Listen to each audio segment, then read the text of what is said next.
Ang topic ko pong ituturo ngayon sa inyo sa umaga pong ito ay aking pong pinamagatan, why is it important to know your purpose? Bakit nga ba mahalaga na malaman ng bawat isa po sa atin ang layunin ng ating buhay? Kung bakit po tayo naririto sa ibabaw ng mundo, sapagkat napakahalaga po na malaman po ng bawat isa po sa atin yung layunin ng ating buhay sa ibabaw ng mundo. Not for ourselves. Napakahalaga po na malaman natin ang tunay po at malalim na layunin ng ating buhay, hindi lang po para po sa ating mga sariling agenda, nais, gusto, kundi higit sa lahat, dapat po ay malaman po ng bawat isa po sa atin ang layunin ng ating buhay ayon sa kalooban ng ating Panginoon Diyos. Sapagkat kapag hindi po nalaman ng bawat isang tao kung bakit po siya nabubuhay sa ibabaw ng mundo, magiging miserable ang kanyang buhay. Magiging malungkot ang kanyang buhay. Magiging mabigat ang kanyang buhay. Bakit? Sapagkat hindi niya tunay na nalaman, naunawaan ang layunin ng kanyang buhay kung bakit siya nabubuhay sa ibabaw ng mundo. Especially sa lahat ng mga babae at lalaki na nakakilala sa ating Panginoon Diyos through our Lord Jesus Christ. Kaya mabibigo lang siya. Masisipahayo lang siya. Mabibigatan lang siya sapagkat never niyang naunawaan ang tunay na layunin ng kanyang buhay dito sa ibabaw ng mundo. Okay, number 1. Knowing your purpose gives meaning to your life.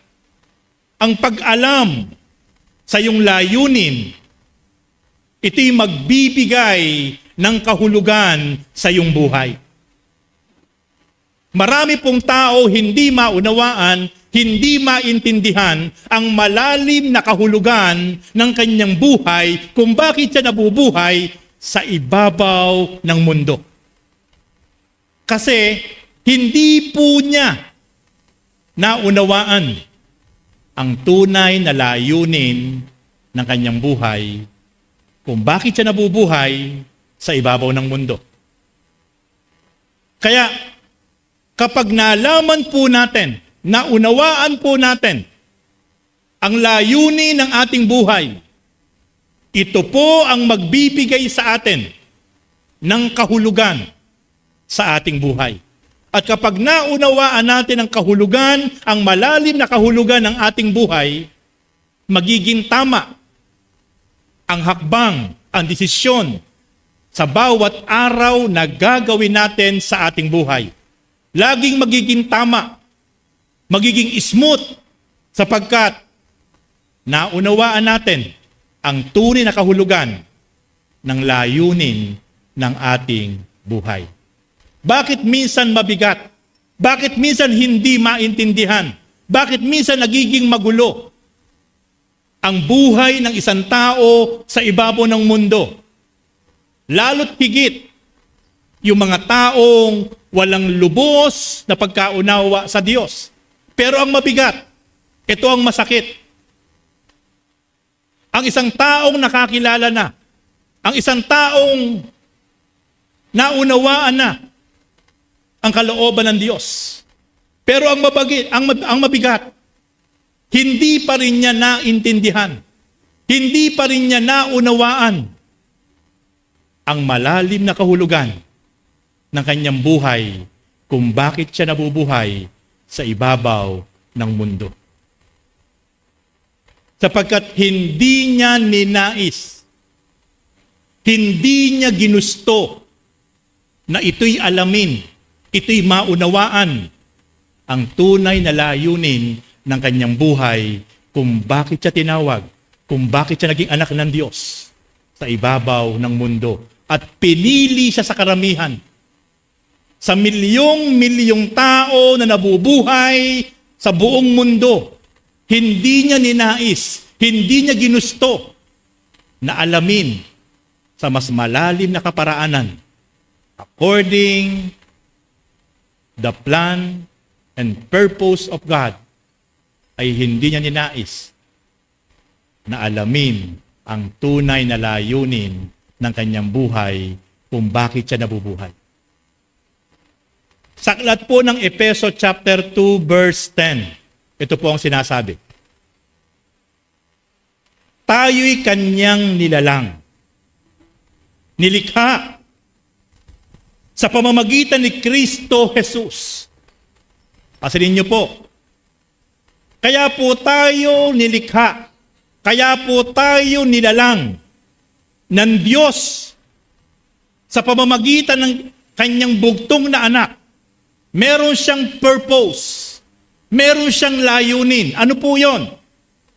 Upang iukol natin ang ating buhay sa paggawa ng mabuti. Pero hindi po ito ang nangyayari.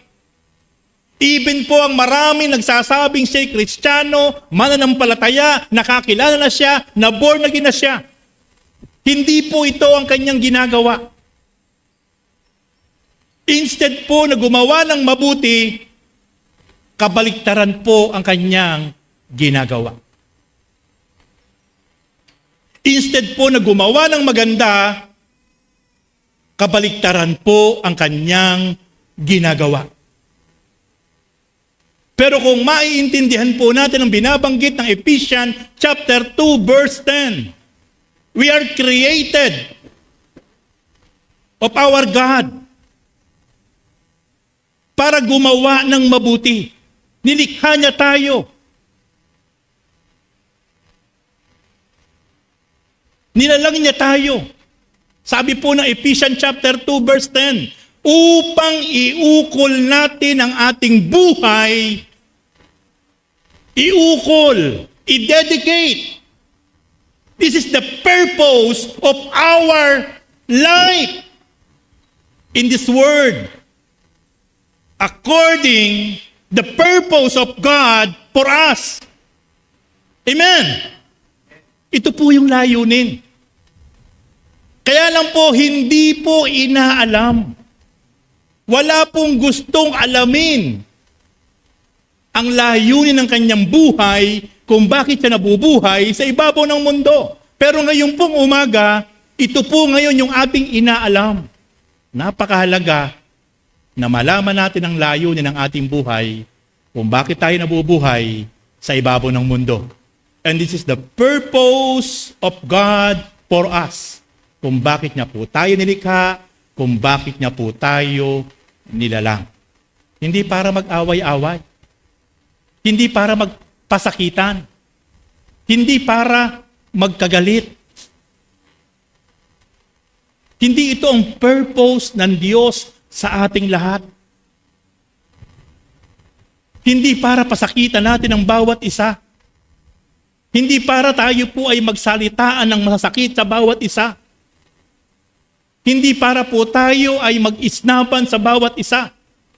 Kundi ang nais ng Panginoon, nilikha niya kayo sa pamamagitan ni Kristo Jesus upang iukol natin ang ating buhay sa paggawa ng mabuti na itinalaga na ng Diyos para sa atin noong una. This is the purpose of God for us. To all the children of God. Para gumawa ng mabuti.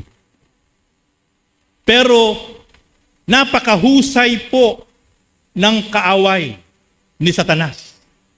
Itinatanim sa isip at puso ng bawat isang anak ng Diyos ang mga negative thinking, negative emotion, negative feeling para patuloy po na mag-away, magkaroon ng mga misunderstanding, pero hindi po ito ang layunin ng buhay natin at higit layunin ng Diyos sa ating mga buhay.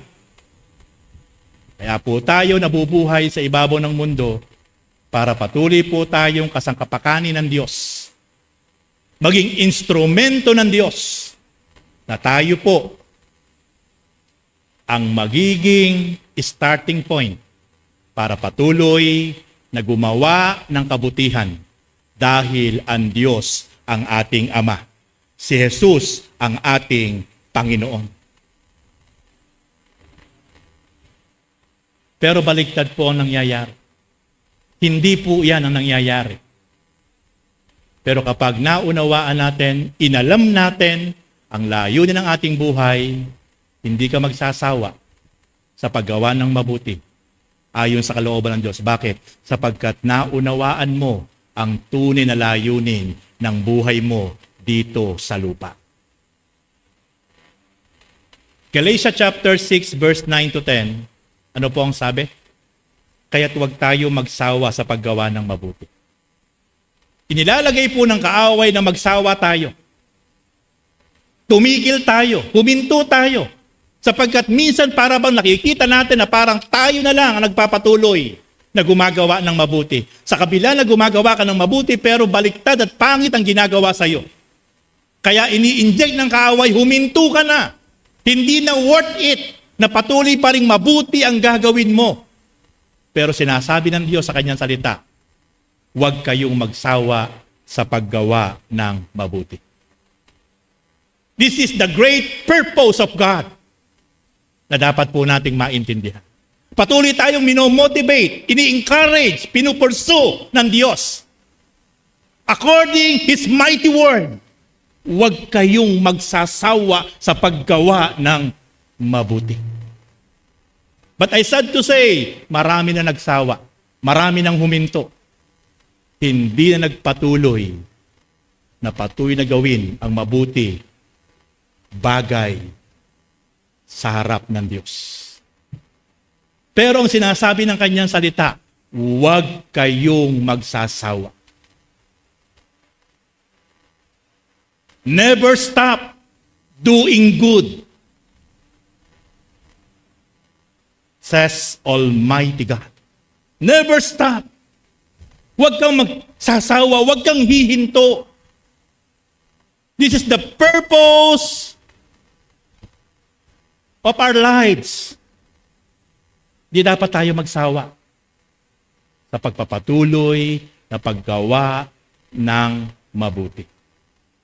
Kasi pag nagsawa ka, ang laki po ng magiging epekto nito sa ating pamilya, sa ating komunidad, sa ating simbahang kinakaaniban. Kapag huminto tayo sa ginagawa nating mabuting bagay sa harap ng iba at lalo't higit sa harap ng Diyos.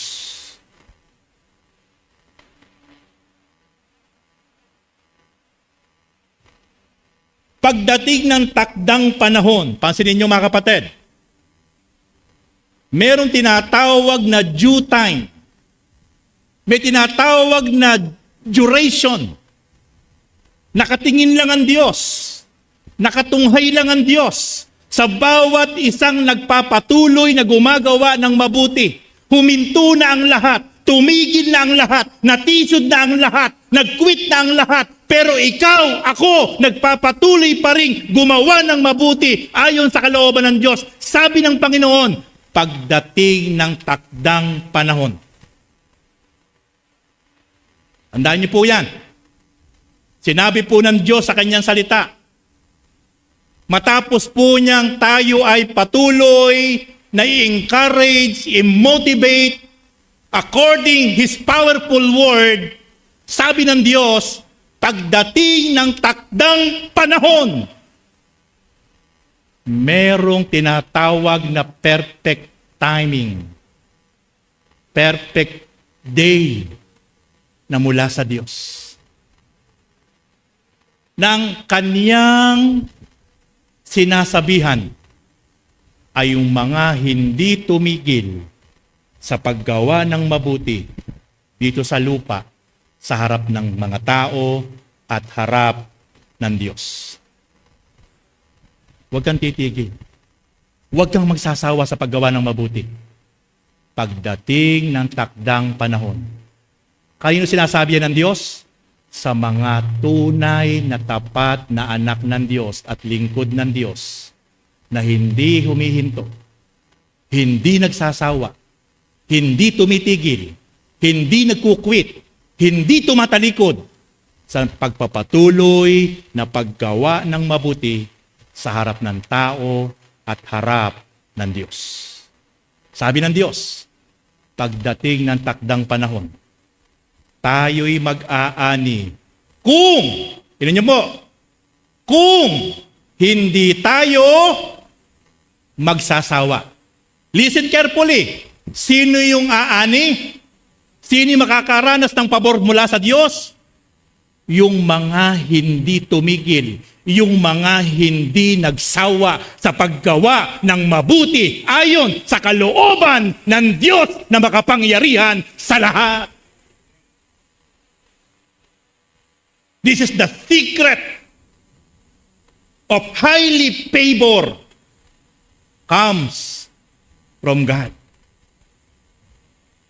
May mararanasan po tayo na harvest, pag-aani, rewarding, highly favor mula sa Diyos. Sino yon? Yung mga hindi tumigil, yung mga hindi nagsawa, yung mga hindi huminto. Sabi mo sa katabi mo, kapatid, kaya huwag kang titigil. Huwag kang magsasawa. Sabihin niyo, kapatid, sige, huwag kang magsasawa sa paggawa ng mabuti. Amen! Kasi may pangako ang Diyos.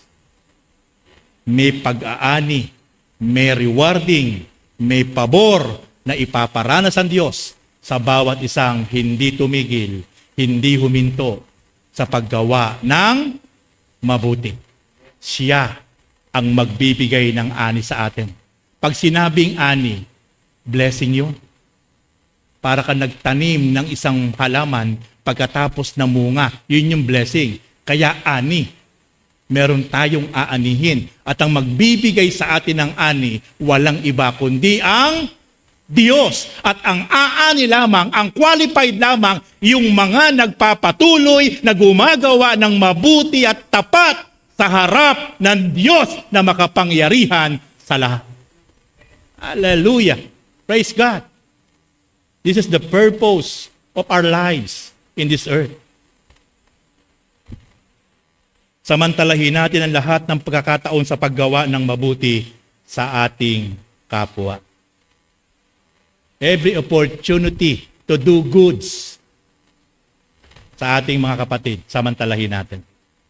Sapagkat sabi ng Lord, lalo na sa mga kapatid sa pananampalataya. But I sad to say, maraming mananampalataya sa halip na gumawa ng mabuti, sinisiraan pa ang kanyang kapatid. Yun nakalulungkot, sapagkat hindi niya naintindihan ang layunin ng kanyang buhay na ipinapagawa ng Diyos sa kanya. Nakalulungkot po mga kapatid. Ang daming Kristiyano, ang daming mananampalataya. Hindi na po ginagawa ng mabuti yung kanyang kapatid. Ginagawan pa niya po ng pangit. Ginagawan pa po niya ng kwento at chismis. Hindi yan ang layunin ng ating buhay dito sa mundo. Ang layunin ng Diyos, ayan po, sa Ephesians chapter 2 verse 10, Galatians chapter 6 verse 9 to 10, this is the purpose of God for us. Na huwag tayo magsasawa. Magpatuloy tayong gumawa ng mabuti. Higit sa lahat, sa ating mga kapatid sa pananampalataya. Sapagkat sabi ng Diyos, kung hindi kayo magsasawa, kayo aani. Aani kayo. At yung aning pangako ng Diyos na yon, maluluha ka, maiiyak ka. Bakit? Sapagkat tapat ang Diyos kapag nangako. Amen! Kaya dito po sa simbahan natin, pansinin niyo po, Dadaloy. Dadaloy po yung tinatawag na pag-aani sa lahat ng mga tapat na hindi nagsasawa. Sa lahat ng ating ginagawa na kabutihan. Pagsunod ng tapat sa kalooban ng Diyos. May pangako ang Diyos. Hallelujah. Yan lang po ang sikreto po ng inyong pastor. Kung bakit ako po'y nagugulat, namamangha, kung bakit ang Diyos ay napakabuti, di ko alam kung bakit tayo nakasusustain sa ating pagmiministeryo. Sa kabila na tayo naman po ay voluntary, naglilingkod lang, hindi nakatingin sa sweldo o ibinibigay sa atin ng simbahan. Pero salamat, tapat ang Diyos sapagkat siya'y may pangako.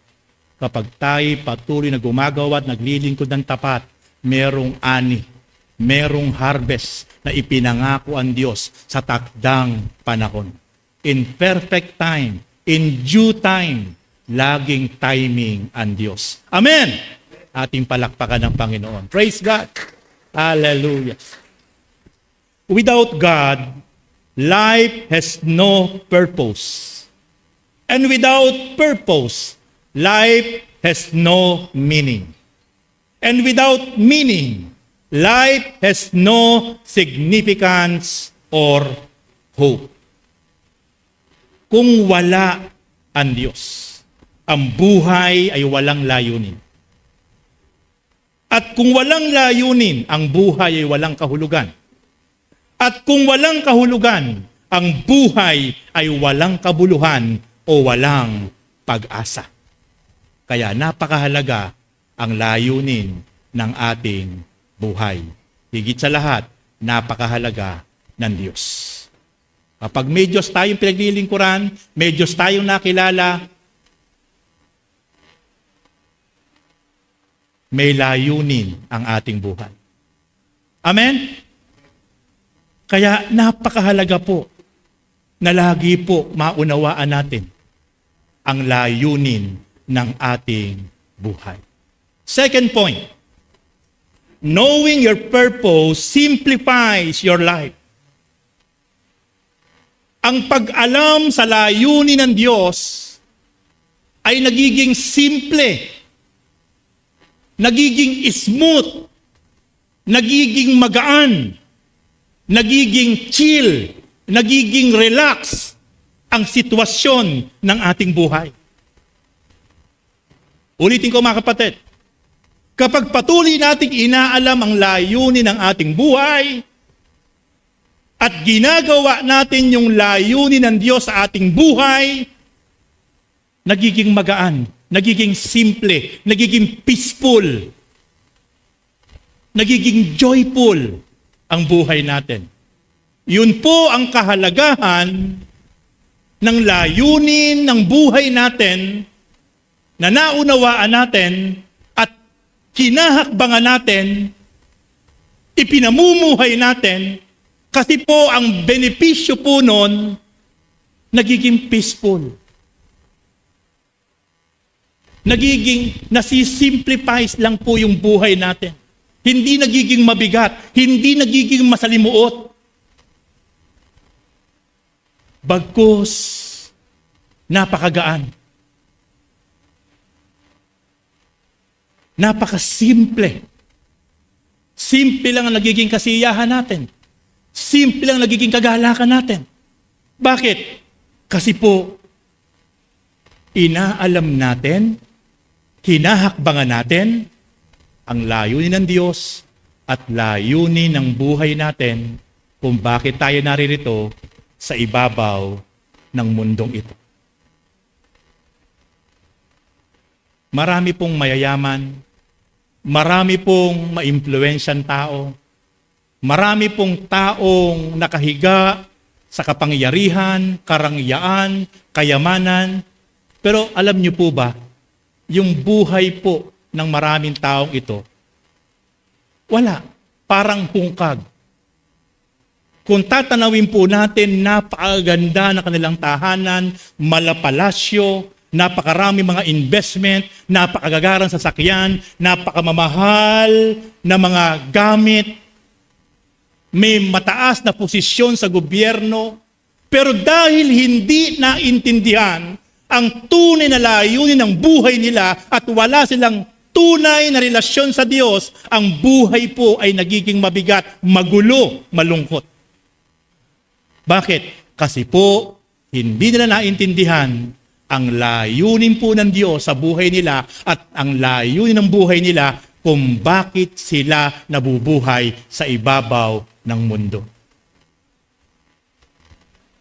Kaya napakahalaga po na malaman po natin, maintindihan po natin, lakaran po natin yung layunin ng Diyos sa buhay natin at yung layunin po ng buhay natin kung bakit po tayo nabubuhay sa mundong ibabaw. Ano po sabi nung kanta? Ito po'y kinakanta noon pa sa simbahan. Walang sino man ang nabubuhay para sa sarili lamang. Tama po yung kanta.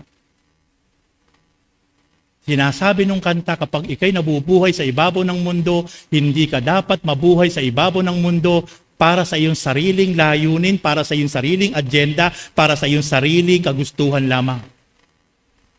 Dapat kung nabubuhay ka, dapat sa Panginoon. At kung ikay mamamatay, dapat mamamatay ka para sa Panginoon. This is the great purpose of our lives in this earth. Kaya ang tunay po na maliligaya, payapa, masaya, kontento na mga taong nabubuhay sa ibabaw ng mundo, yung mga taong nabubuhay na alam niya kung bakit siya nabubuhay sa ibabaw ng mundo. Higit sa lahat, para patuloy na sundin ang layunin ng Diyos sa kanyang buhay. Santiago chapter 3 verse 17, ngunit ang may karunungang mula sa Diyos, una sa lahat. Tingnan niyo po mga kapatid. Kapag ang isang tao ay may wisdom, comes from our God, ito po ang napakaganda. Pero kapag ang tao po ay may wisdom, hindi mula sa Diyos, hindi po yan mamumuhay ng ayon at tama sa mundo.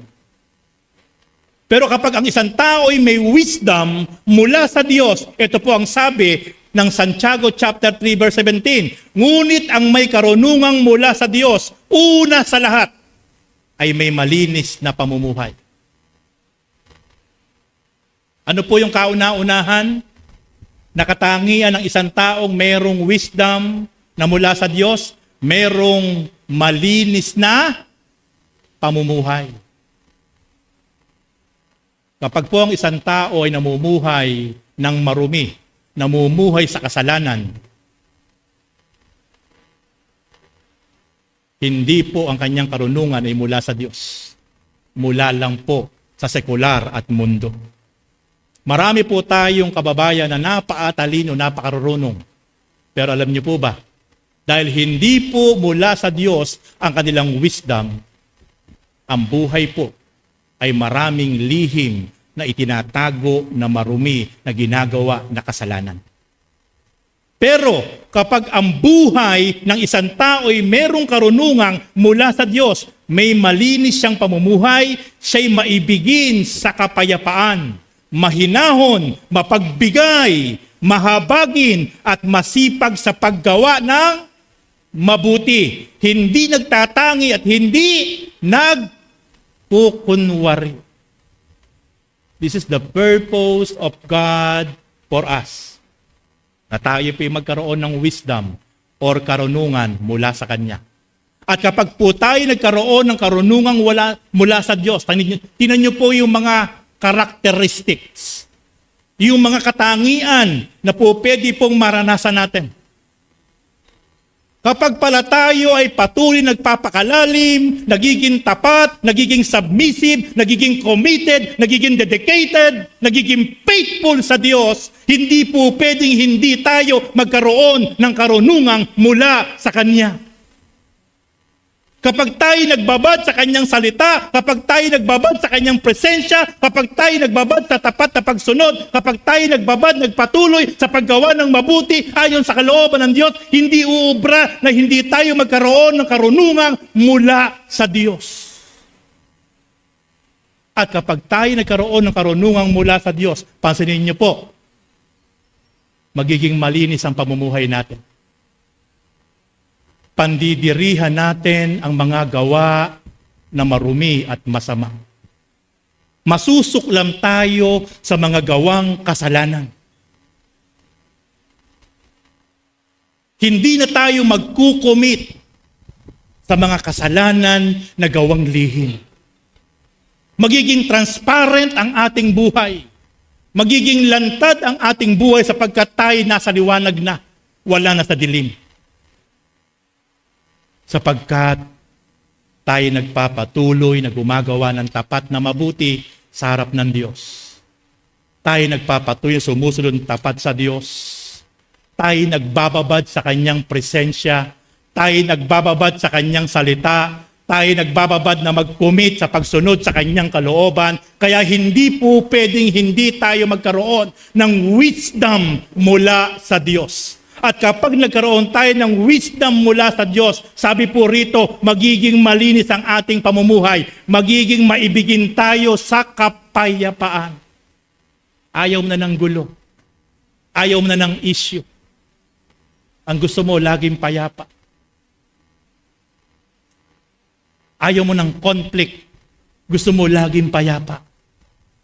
Yan po ang mararanasan ng bawat isang tapat na sumusunod sa layunin po ng Diyos. Ng bawat isang tapat na nagpapatuloy pong gumagawa ng mabuti. Malilinis yung buhay, magiging maibigin sa kapayapaan, magiging mahinahon. Magiging mahinahon. Ang laki na po ng conflict, ang laki na po ng problem, ang laki na po ng kinakaharap na trouble, pero payapa lang siya. Smooth lang siya. Bakit? Kasi ito po ang dulot sa isang tunay na anak ng Diyos na sumusunod sa layunin ng Diyos at merong karunungan na mula sa Diyos. Ano pa? Magiging mahinahon at ano po yung sumunod? Mapagbigay. Generous. Pag binasa niyo po ang Bible from Old Testament to New Testament, lahat ng tunay na tapat na sumusunod sa Panginoon, lahat sila very generous. Mapagbigay. Doon niya po sa aklat ng Corinthian, merong mga Kristiyano doon, sa kabila ng kanilang kahirapan, kadustaan, walang-wala, pero sabi ng mga Kristiyanong ito, buong galak pa rin sila na handang gustong magbigay, tumulong sa mga kapatid sa ibang lungsod, nagbo-volunteer kay Pablo. Very generous. Ito pala ang mga katangian na mararanasan ng bawat isang anak ng Diyos.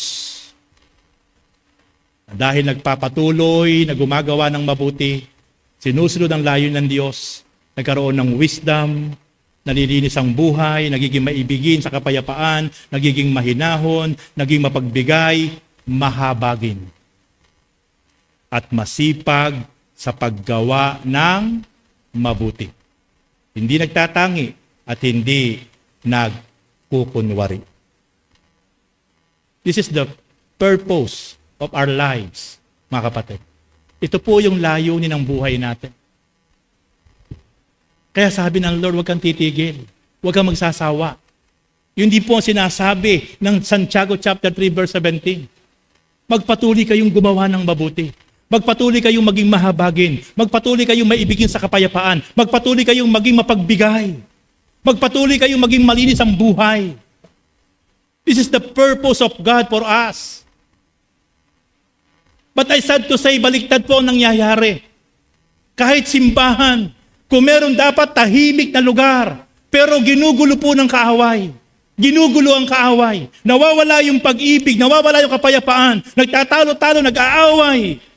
Nagpapalitan ng masakit na salita. Bakit po? Sapagkat hindi naintindihan yung layunin ng kanyang buhay ayon sa layunin ng Diyos sa buhay natin.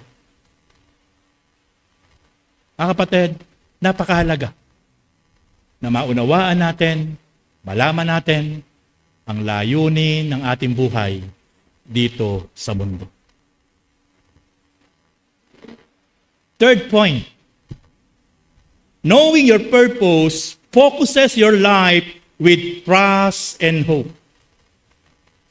Ang pag-alam sa layunin ay pagtuon sa iyong buhay na may pagtitiwala at pag-asa. Kapag nalaman natin ang layunin ng ating buhay at nagpapatuloy tayo sa pagsunod sa layunin ng ating buhay mula sa Diyos, nakapokus lang tayo, nakakonsentrate lang tayo ang ating buhay na patuloy pong nagtitiwala, patuloy pong umaasa sa gagawin at magagawa ng Diyos. Amen? Naalala ko po yung testimony po ni Sheena kanina. Sila mag-asawa.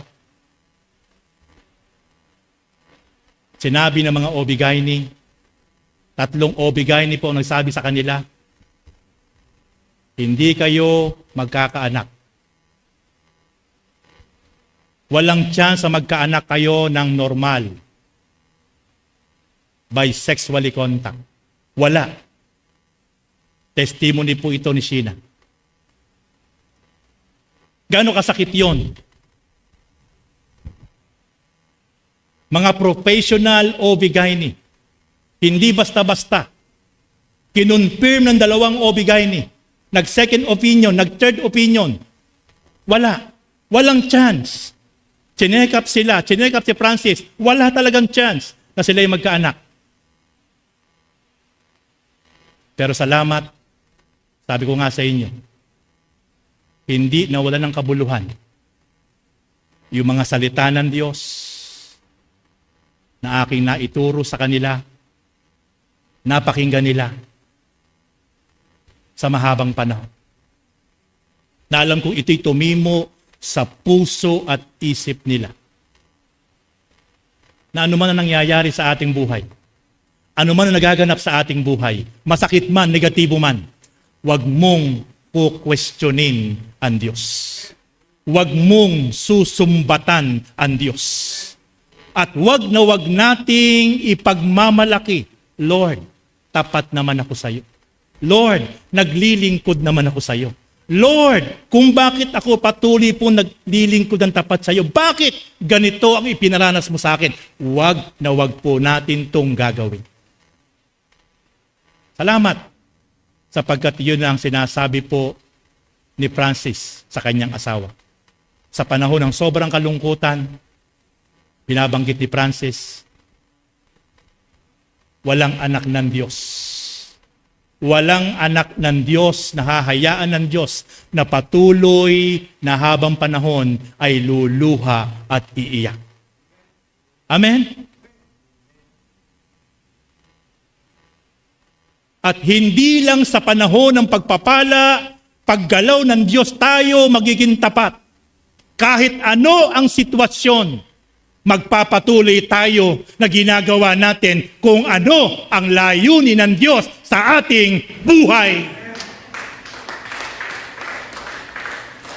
Salamat. Kahit handa na sila na magkaanak sa pamamagitan ng technology, na sabi nga nila ay milyon ang uubusin. Nakaprepare na sila. Ala na silang pag-asa sapagkat parang handa na sila na yakapin yung technology iyon na sila'y magkakaroon ng anak pero napakalaki ang uubusin. Pero salamat sapagkat knowing your purpose focuses your life with trust and hope. Kapag nalaman natin ang layunin ng Diyos sa ating buhay, magpo-focus ka sa pagtitiwala at pag-asa na magagawa ng Diyos sa ating buhay. Hindi sila tumigil. Hindi sila huminto.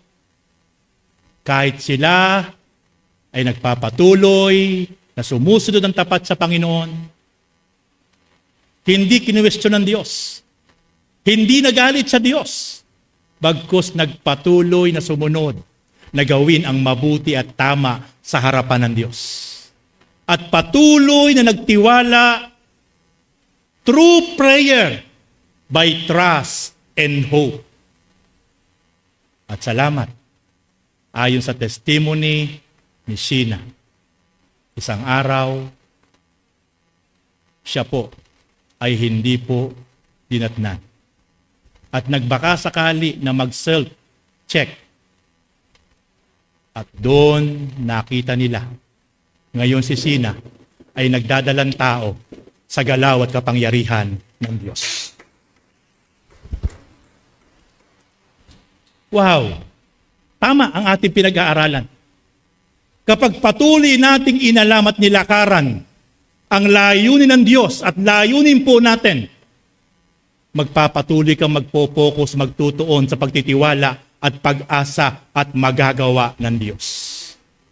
Nothing is impossible with our God. Amen! Jeremiah chapter 32 verse 27. The Lord said, I am the Lord, the God of all mankind. Is anything too hard for me? Kapatid, sa iyo maraming mahirap, sa akin maraming mahirap na pwede nating mapangyari. Pero ang Diyos sinabi niya, walang bagay na mahirap sa akin. Kung tayo magpo-focus lang ng buong puso at buong pagtitiwala at magpapatuloy ng tapat na pagsunod sa kalooban ng Diyos at gagawin natin ang layo ng ating buhay at kalooban ng Diyos at magtitiwala at aasa sa magagawa ng Diyos, nothing is impossible with our God through our Lord Jesus Christ. Hallelujah. Napakarami na pong himala ang ginawa ng Diyos sa simbahang ito. Napakarami na pong himala at kapangyarihan pinatunayan ang Diyos sa simbahang ito. Napakarami na po, hindi na po mabibilang sa ating mga kamay at daliri ng ating mga paa. Kaya huwag na huwag tayong titigil na patuloy na gawin kung ano ang layunin ng Diyos sa ating mga buhay sa loob at labas ng simbahang ito. Amen! Hallelujah! Praise God! 2 Corinthians chapter 4 verse 16 to 18, sabi ni Pablo, kaya't hindi ako pinanghihinaan ng loob. Minsan talaga darating sa point ng buhay natin, madi-discourage ka, madi-disappoint ka, panghihinaan ka, madadry ka. Ako nga po kahit pastor, aaminin ko po sa inyo, dumarating minsan sa buhay ko, nanghihina rin po ako. Pero sabi po ng salita ng Diyos, sa 2 Corinthians chapter 4 verse 16, kaya't hindi ako pinanghihinaan ng loob, sabi ni Pablo. Bagamat humihina ang aking katawan lupa, patuloy namang lumalakas ang aking espiritu. Yun ang napakaganda na layunin ng Panginoon at ang ating buhay na magawa natin. Mapapagod tayo, mapapagal tayo.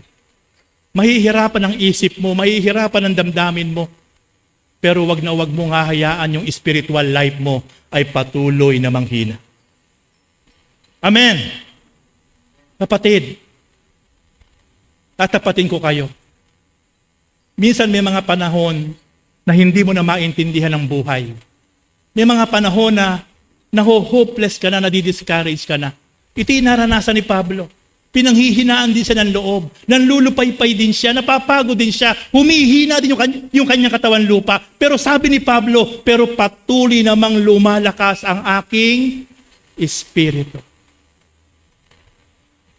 Huwag na huwag niyong hahayaan nang manghina sa inyo, ang manlupaypay sa inyo, yung inyong relasyon at pananampalataya sa Panginoon.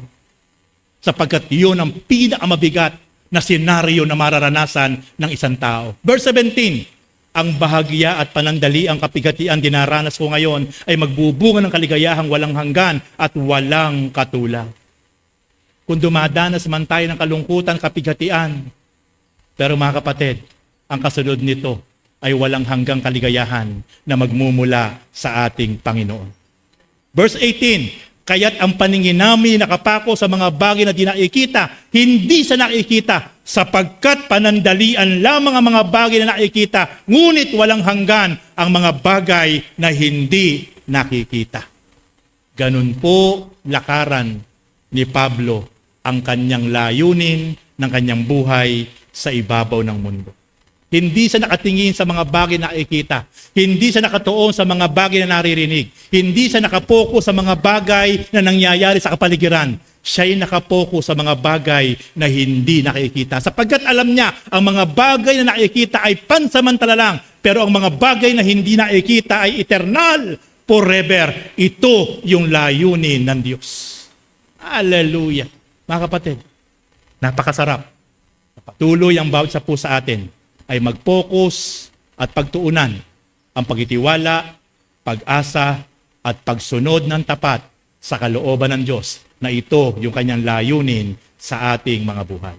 Last point, knowing your purpose prepares you for eternity. Ang pag-alam sa layunin ay paghahanda para sa iyong kawalang hanggan. Kaya lumalawak ang ating pong instinct, ang ating pong desire, ang ating pong pananaw, sapagkat kapag inaalam natin ang layunin ng ating buhay, inihahanda natin ang ating sarili sa kawalang hanggan. At yan po ang nangyari kay Apostol Pablo. Sapagkat nalaman niya ang layunin ng kanyang buhay, hindi na po siya nakatingin sa mundong ito. Lagpas pa po sa kabilang mundo ang kanyang paningin sa panghinaharap, eternal, forever. Kapag ganun na po ang nangyari sa atin, hindi na po tayo kayang maapektuhan ng mga bagay na nagaganap at nangyayari. Hindi ka na kayang patalikurin. Hindi ka na kayang pahintuin ng iyong ginagawa para sa Diyos sapagkat ang iyong pananaw, ang iyong paningin ay nakapokus na po, lagpas-lagpas na sa mundong ito, kundi doon sa kabilang buhay, eternal, forever. Yan po ang mararanasan ng mga anak ng Diyos na patuloy po nagpapakalalim, inaalam, sinusunod ang layo ng Diyos at layo ng kanyang buhay. Inihahanda na niya ang kanyang sarili for eternity, forever. Ano po ang sabi po ng 2 Timothy chapter 4, verse 6 to 8? Last point, ako'y iaalay na, sabi ni Pablo. Dumating na ang oras ng pagpanaw ko sa buhay na ito. Puspusan akong lumaban sa paligsahan. Natapos ko na ang dapat kong takbuhin. Nanatili akong tapat sa pananampalataya. Last verse. Kakamtan ko na ang korona ng pagkatagumpay at sa araw na yaon, ang Panginoon na siyang makatarungang hukom ang magpuputong sa akin ng korona. Hindi lamang sa akin, kundi sa lahat ng nananabik sa muli niyang pagpari. Tingnan niyo mga kapatid, si Pablo, dahil nalaman niya ang layunin ng kanyang buhay, kung bakit siya nakakilala sa Panginoon, hindi niya kinu-question ng Diyos. Hindi niya tinatanong ang Diyos. Wala siyang galit. Wala siyang sama ng loob sa Diyos. Why? Sapagkat nalaman niya ang tunay na layunin ng kanyang buhay nang siya'y tawagin ng Panginoon bilang lingkod, bilang anak ng Diyos. Nabilanggo ng walang kasalanan. At siya ay papatayin, pupugutan ng ulo. Can you imagine nang dahil sa pagsunod sa layunin ng Diyos, ang kapalit, papatayin siyang literal. Pupugutan ng ulo sa kasalanang wala namang ginagawang mali. Pero tingnan niyo po yung response ni Pablo. Sinulatan po niya ang kanyang anak sa pananampalataya si Timoteo. Sa halip na maglabas ng sama ng loob, kalungkutan, hindi po yun ang kanyang ginawa. At ang sinabi niya, ako'y iaalay na. Dumating na ang oras ng pagpanaw ko sa buhay na ito. Nagreklamo ba siya? Nagalit pa sa Diyos? Hindi. Ano sabi niya? Puspusan akong lumaban sa paligsahan, natapos ko na ang dapat kong takbuhin. Kapatid, Apostle Paul, before he died, he is finished the race. Tinapos niya. Tinapos niya ang layunin ng kanyang buhay at layunin ng Diyos sa kanyang buhay. Ginawa niya ang mabubuting bagay. Nagpatuloy siya sa mabubuting bagay na ginawa niya.